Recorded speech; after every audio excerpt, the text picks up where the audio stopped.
2009ला Saudi अरबला मी काम करत होतो आणि तेव्हापासून माझं फेसबुकचं अकाउंट होतं.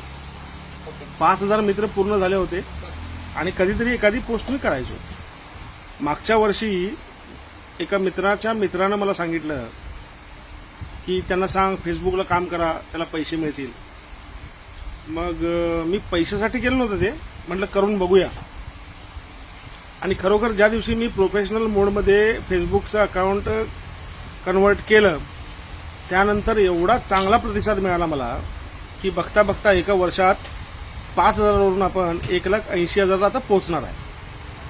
तर ते मित्र कोण होते ना, मी अगोदर सांगतो की तोही महिन्याला $100 कमवतो. $100चा हिशोब तुम्ही घाला आता कसा आहे तो. पण कोणाच्या तरी सांगण्यावरून मी ते पॉझिटिव्हली घेतलं आणि ते केलं आणि शक्य आहे. आता जी लोक म्हणतात की काम नाही आहे, गरज नाही आहे की आपण कष्टच केलं पाहिजे, गरज नाही आहे की आपण नोकरीच केली पाहिजे.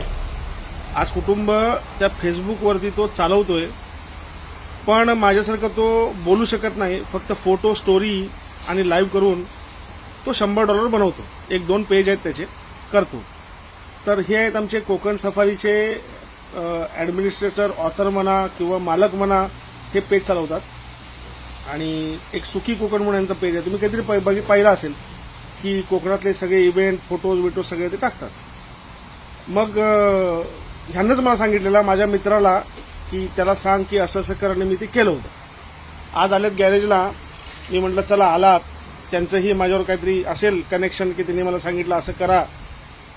आज माझे फॉलोअर्स वाढले, याचा अर्थ असं नाही आहे की मी त्यांना प्रमोट नाही केलं पाहिजे. प्रमोट केलंच पाहिजे. आणि माझ्या सगळ्या कोकणातल्या लोकांसाठी मला तुम्ही कधीही मेसेज करा, तुमचं प्रमोशन मी 100% करणार. फक्त थोडंसं वेळ लागू शकतो, मला वेळ मिळाला पाहिजे. मग इम्तियाज, कोकण जास्त आवडतो म्हणून ते सगळ्यांपर्यंत पोहोचवायचं काम आहे ना आपलं? हो पक्का. हा? हो हो. आणि कॅमेराला एवढं लाजायचं काय काम आहे? नाही लास्ट लाजतो जरा लाजरा बुजरा आहे भाऊ आपला. कोकण सफारीला 1 लाईक तुम्ही केला तर काही आपलं जात नसते, ते फ्री ऑफ कॉस्ट असते, डेटा संपत नसतो. करा.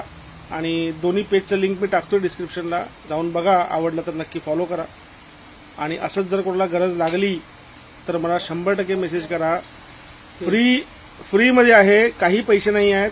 फक्त आपली कोकणातली तरुण कशाही रीतीनं जगली पाहिजेत, वाढली पाहिजेत, त्यासाठी आपले प्रयत्न असतात.